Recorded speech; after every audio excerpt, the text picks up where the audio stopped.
Quiero invitarles a la carta del apóstol Pablo a los Filipenses, capítulo 3. Vamos a estar leyendo los versos del 15 al 21. Filipenses 3, versículos 15 al 21. Así que todos los que somos perfectos, esto mismo sintamos. Y si otra cosa sentís, esto también os lo revelará Dios. Pero en aquello a que hemos llegado, sigamos una misma regla, sintamos una misma cosa. Hermanos, sed imitadores de mí y mirad a los que así se conducen según el ejemplo que tenéis en nosotros. Porque por ahí andan muchos de los cuales os dije muchas veces, y aún ahora lo digo llorando, que son enemigos de la cruz de Cristo, el fin de los cuales será perdición, cuyo Dios es el vientre y cuya gloria es su vergüenza, que solo piensan en lo terrenal. Mas nuestra ciudadanía está en los cielos, de donde también esperamos al Salvador, al Señor Jesucristo, el cual transformará el cuerpo de la humillación nuestra para que sea semejante al cuerpo de la gloria suya, por el poder con el cual puede también sujetar a sí mismo todas las cosas. Vamos a orar pidiendo la asistencia de nuestro Dios.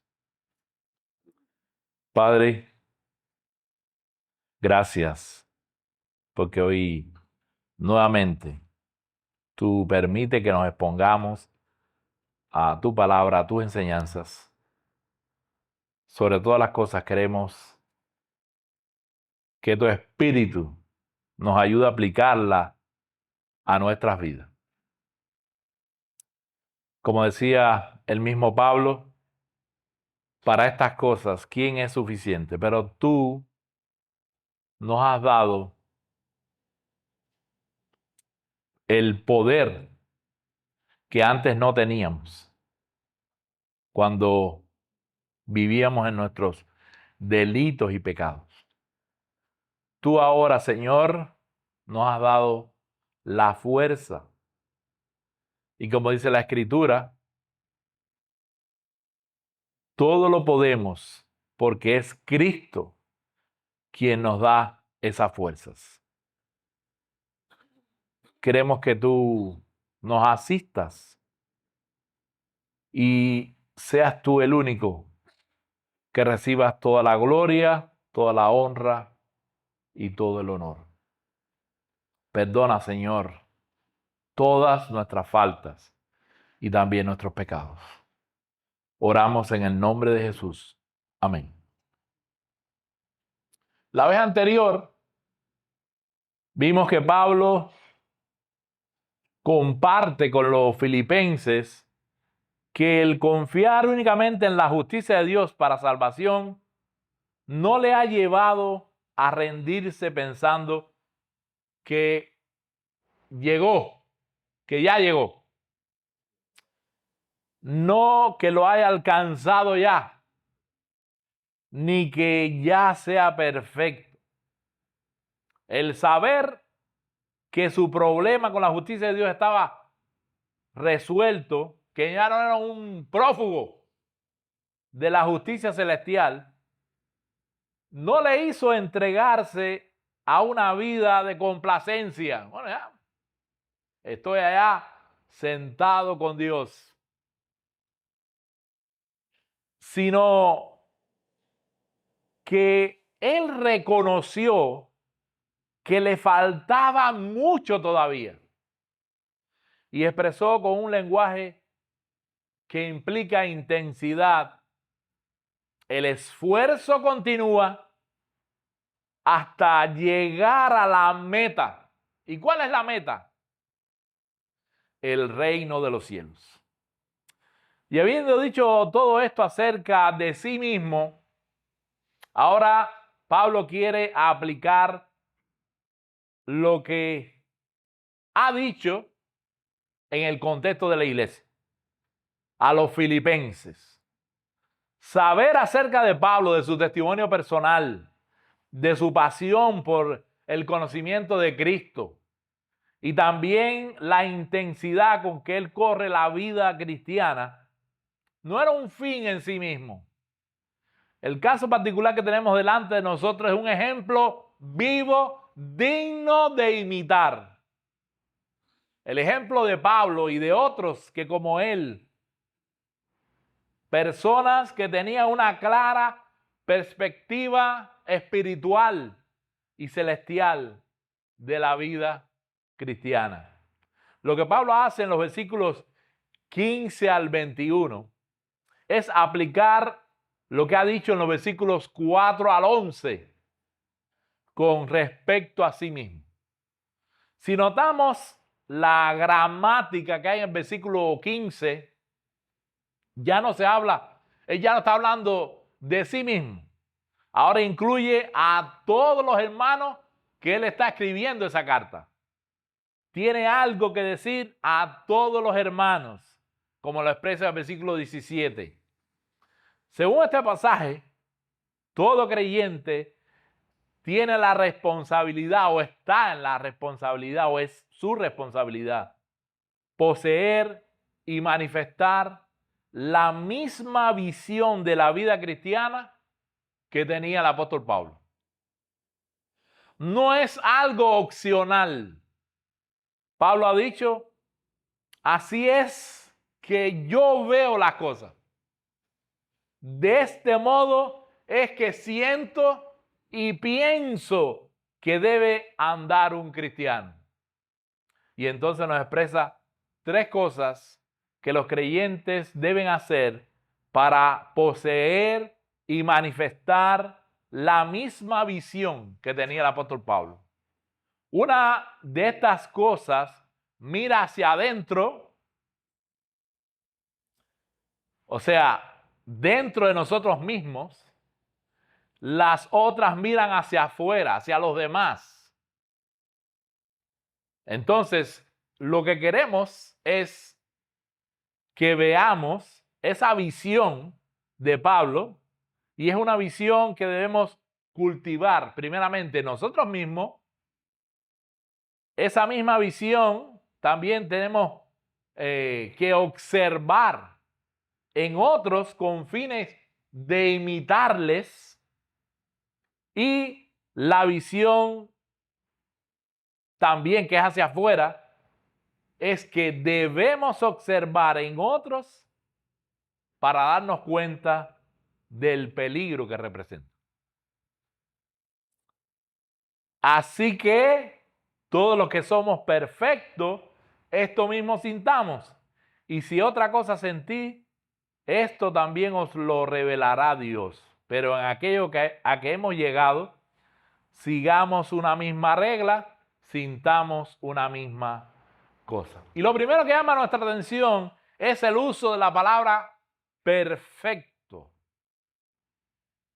Él mismo ya había dicho que no era perfecto. Y ahora nos dice que es perfecto. ¿A qué se refiere Pablo aquí?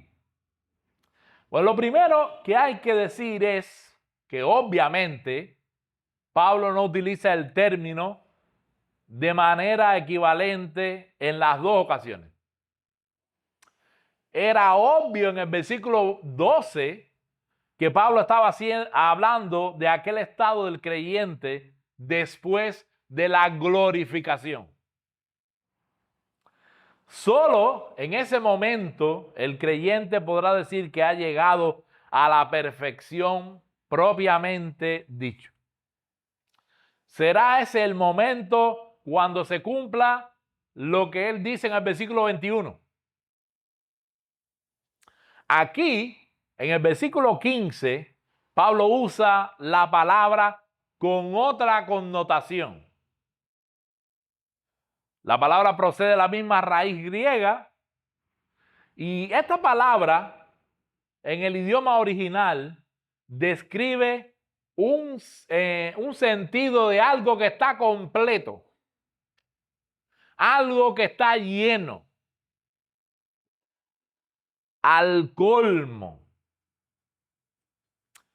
En el versículo 12, en el sentido de perfección, tal y como nosotros entendemos la palabra. En el 15 se usa entonces con el sentido de madurez. Cuando Pablo dice todos los que somos perfectos, lo que está diciendo es todos los que somos maduros. ¿Podemos probar esto? Quiero solamente citarles 3 versos.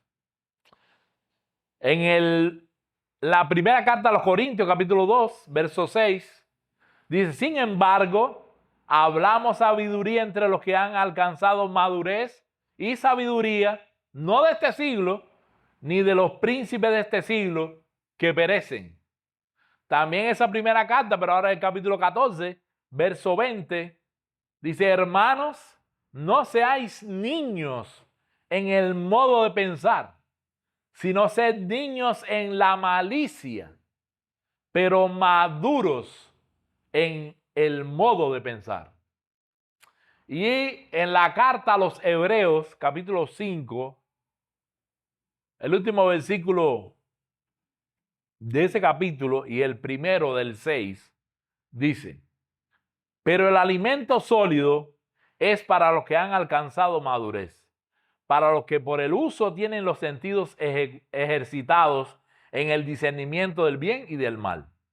Por tanto, dejando ya los rudimentos de la doctrina de Cristo, vamos adelante a la perfección, no echando otra vez el fundamento del arrepentimiento de obras muertas de la fe en Jesús. Lo que Pablo está diciendo es que tener la visión de la vida cristiana que tenía él es una señal de madurez espiritual. La norma ha sido establecida. ¿Cuál es el principio?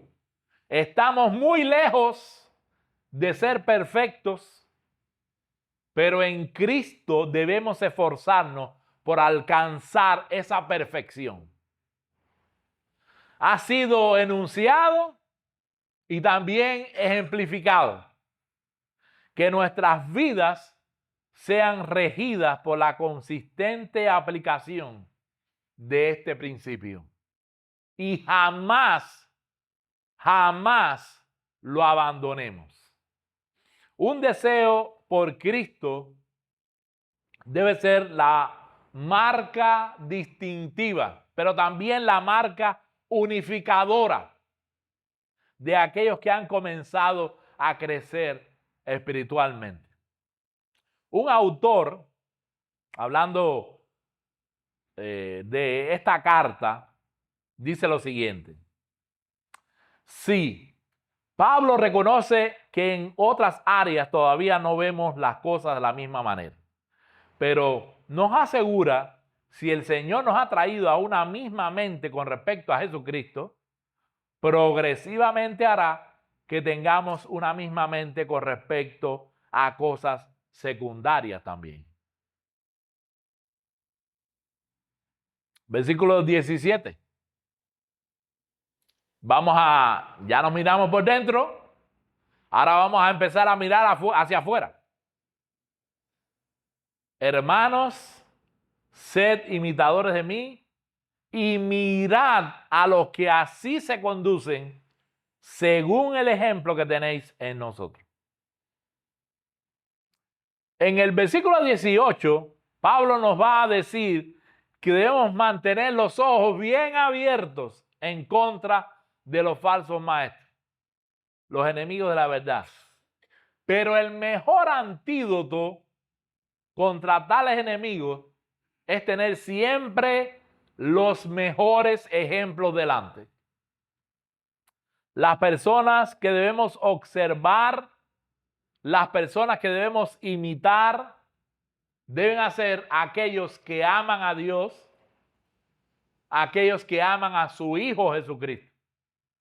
No nos llevaremos tanto por lo que dicen, porque muchos son los que dicen que aman a Dios. Bueno, no nos llevaremos tanto por los que dicen yo amo a Dios, sino por los que viven como personas que aman a Dios. Esos deben ser nuestros ejemplos. ¿Quiénes están trazando las pautas de tu vida? Créeme que a alguien estás imitando. Nadie permanece neutro ante las influencias que combaten en este mundo. Los filipenses debían imitar a Pablo. Nosotros también debemos imitar a Pablo. Pero no era Pablo el único que los filipenses debían imitar. Habían otros también. Mirad a los que así se conducen según el ejemplo que tenéis en nosotros. Ya Pablo no habla solamente de él. Aparentemente incluye a Timoteo y a Epafrodito. Dice, según el ejemplo que tenéis, en plural, en nosotros.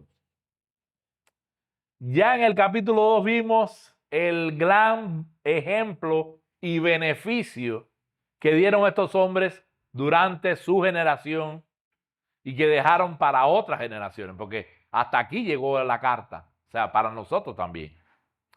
Pero no eran solo Pablo, Timoteo y Epafrodito los que debían ser imitados, sino todos los que se conducen según el ejemplo que tenían en ellos. Es decir, que hay más de 2 o 3 a los que nosotros también debemos imitar. Hay todo un grupo de personas con estas cualidades que nosotros conscientemente debemos tratar de imitar. La Biblia tiene toda una doctrina sobre el ejemplo y la imitación. Hay muchos ejemplos. Pablo instruyó a Timoteo diciendo, ninguno tenga en poco tu juventud, sino sé ejemplo de los creyentes en palabra, conducta, amor, espíritu, fe y firmeza. En 1 Timoteo capítulo 4, verso 12.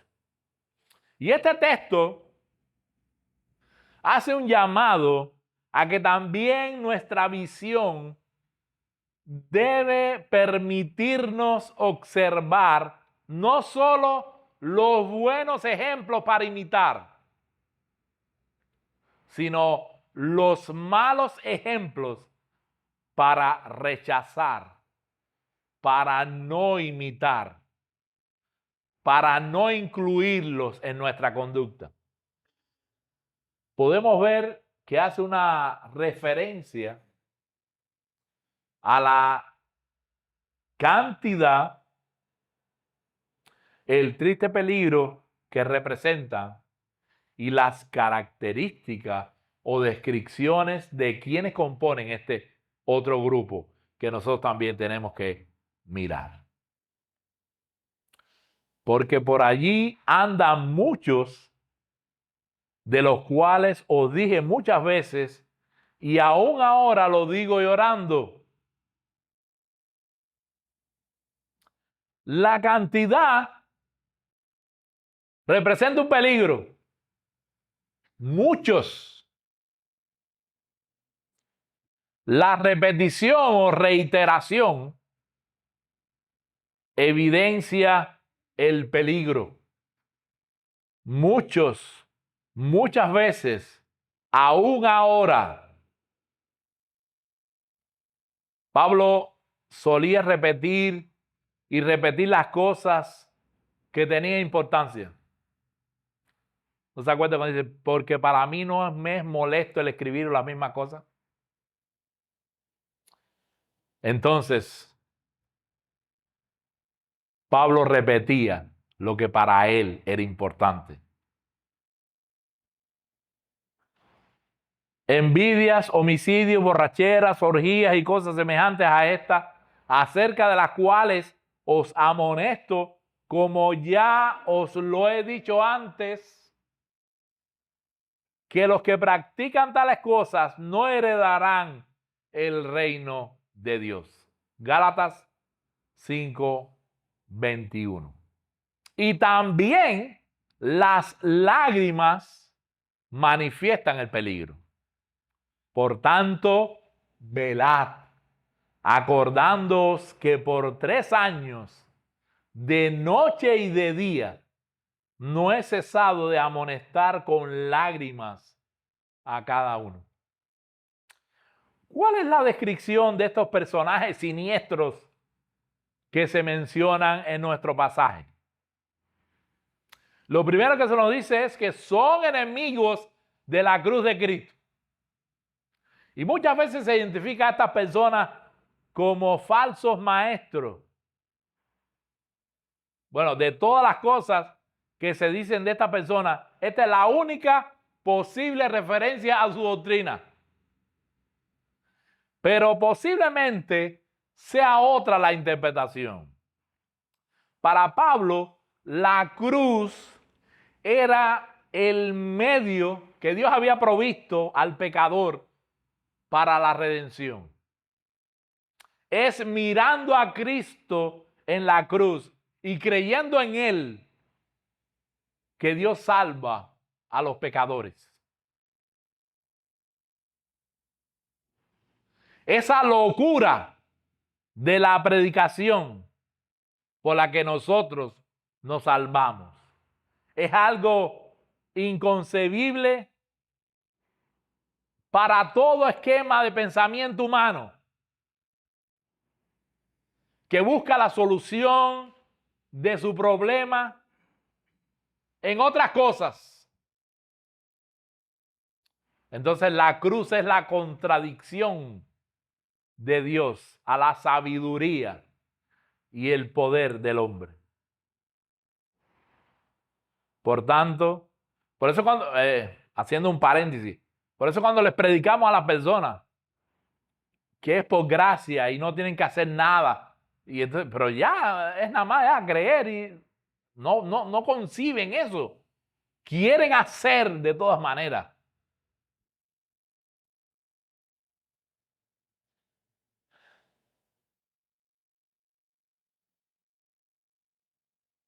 Por tanto, crea inevitablemente enemigos cuando los hombres rechazan tomar el camino al cielo. Ese camino que Dios quiere que nosotros tomemos. La preocupación de Pablo es que los filipenses se conduzcan de un modo que se conforme a la muerte de Cristo en la cruz.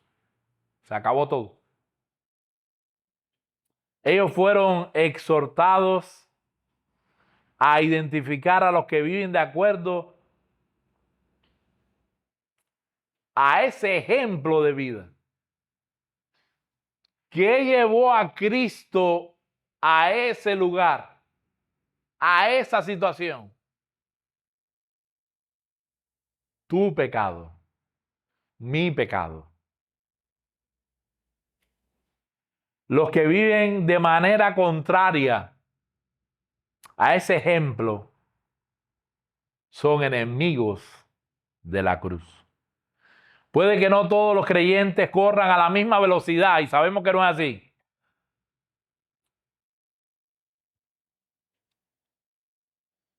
En esa dirección del ejemplo mismo del apóstol Pablo o de los que viven como él,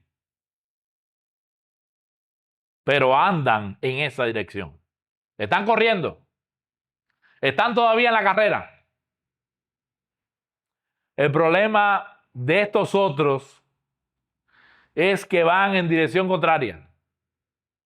Van en otra dirección.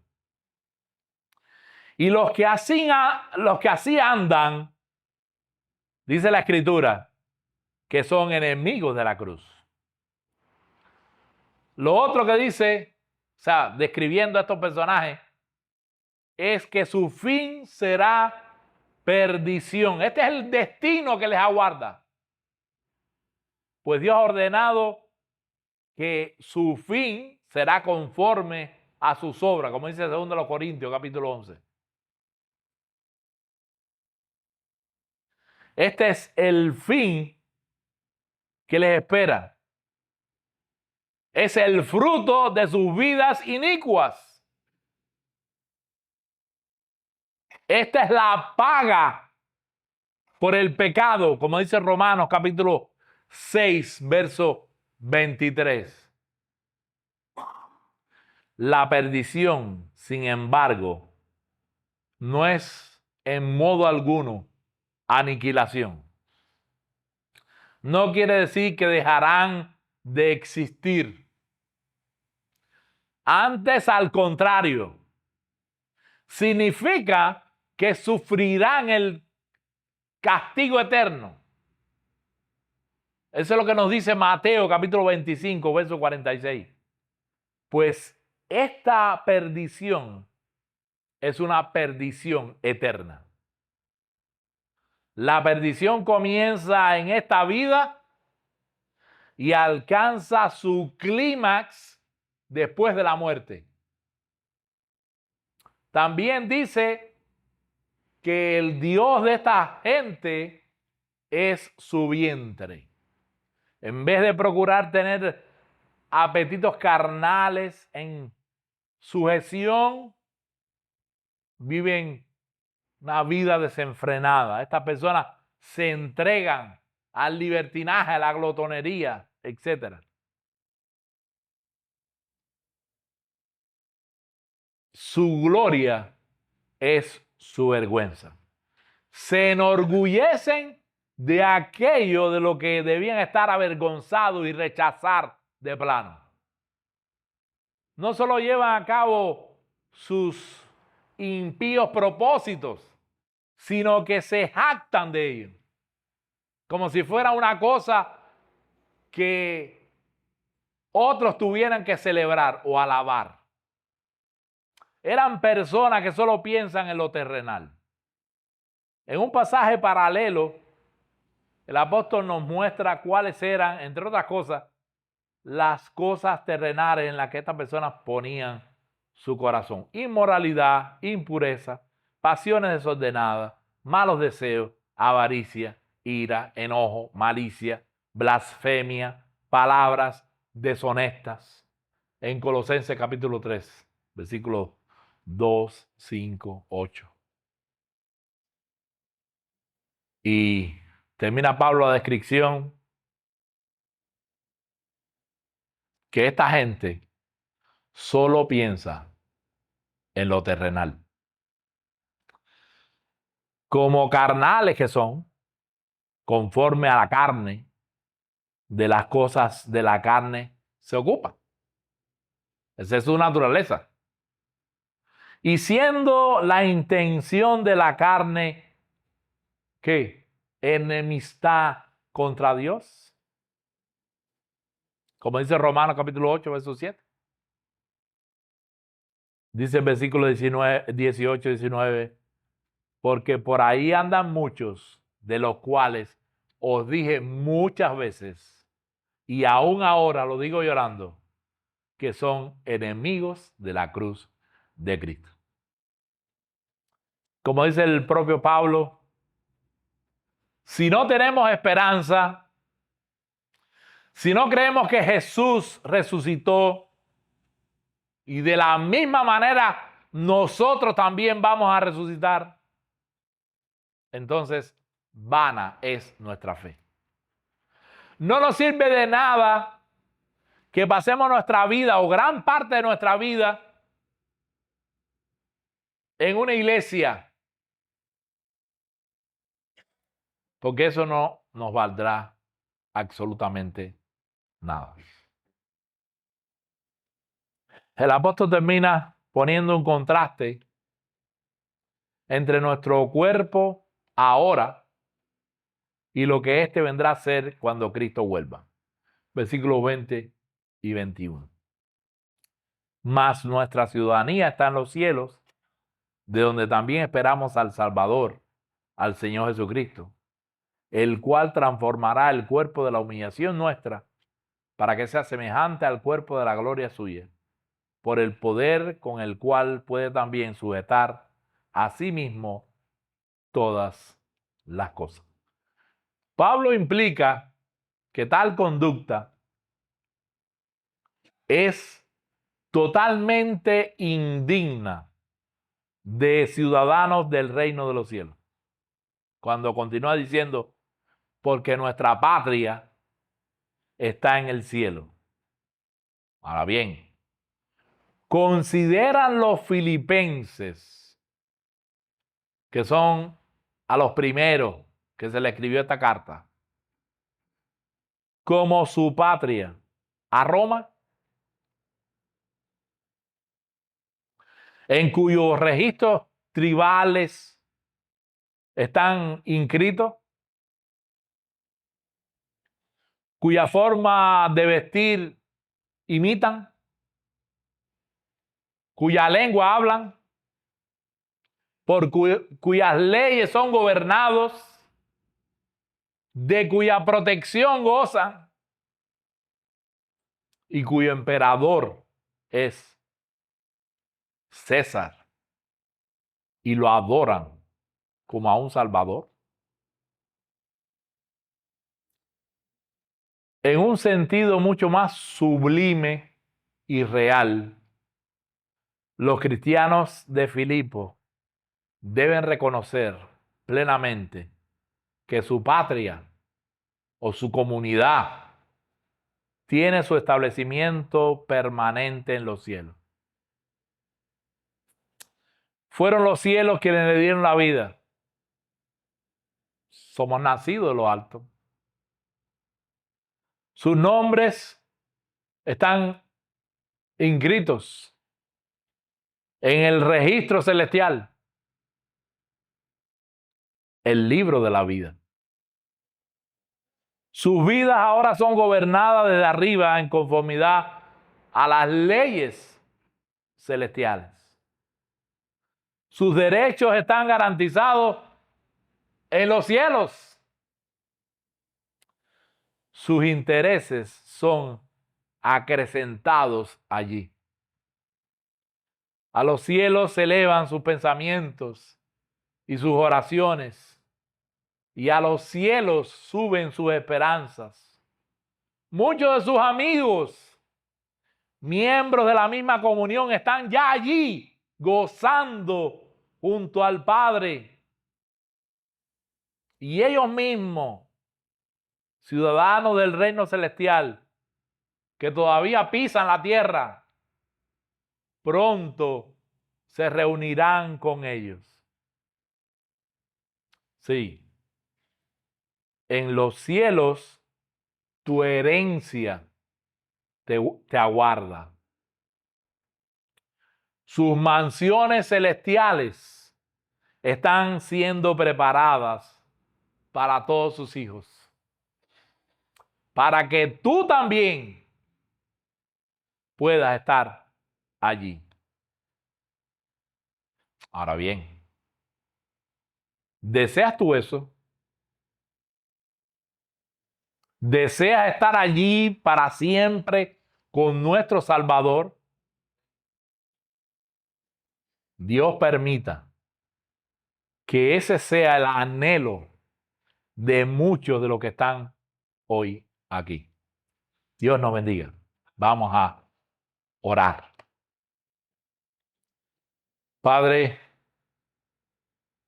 te damos gracias por tu gracia, por la muerte de tu Hijo en la cruz, que hizo posible nuestra redención. Y tú nos estás viendo ahora sentado en los lugares celestiales, gozando las delicias. Pero todavía estamos aquí, camino a ese lugar anhelado.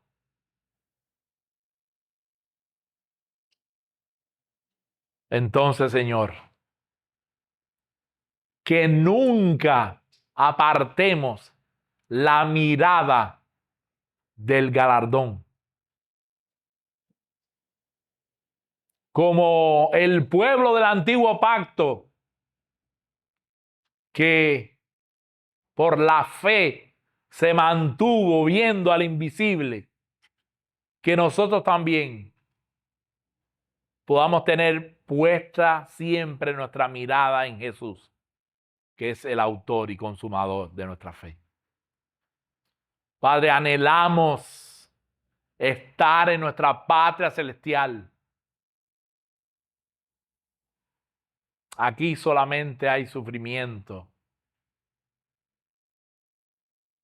tribulación. Condúcenos hacia ese lugar. Padre, llévanos de tu mano. Y mira, te suplicamos que tengas misericordia y que nos dejes ver tu misericordia en esas personas que todavía hoy no te tienen. Concédele, Señor, el arrepentimiento y la fe. Padre, suplicamos por esta semana para que de ti tengamos la provisión necesaria. Ahora, despídenos con tu paz y con tu amor y llévanos con bien de vuelta a nuestros hogares. En Jesús tu Hijo amado. Amén.